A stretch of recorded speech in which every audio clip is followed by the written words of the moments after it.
Lian Li send kat aku beberapa jajan untuk aku try. Tapi aku tak ada extra parts untuk build PC, jadinya PC Wife lah yang jadi mangsa. Aku nak swap casing lama dia kepada casing Lian Li O11 Vision Compact. Let's go.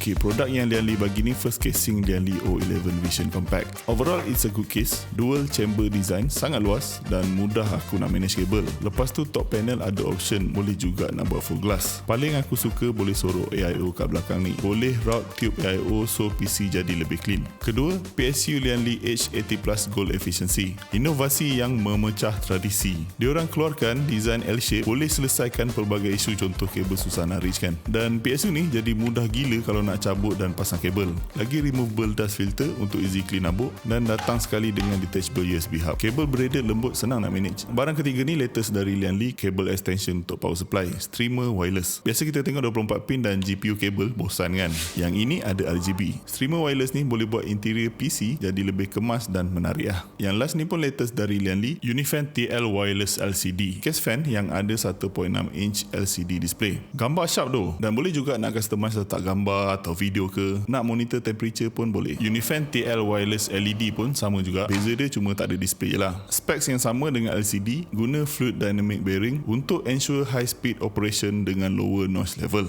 Okey, streamer wireless dan juga Unifan TL Wireless LCD LED boleh connect melalui dongle ni, L Wireless Sync. Boleh cucuk USB belakang ataupun guna USB header. Lian Li juga ada sediakan software L Connect 3 dan dekat dalam ni aku boleh customize RGB lighting, fan profile dan juga display di Unifan SL Wireless LCD. Okey, ini final hasil PC Wife aku.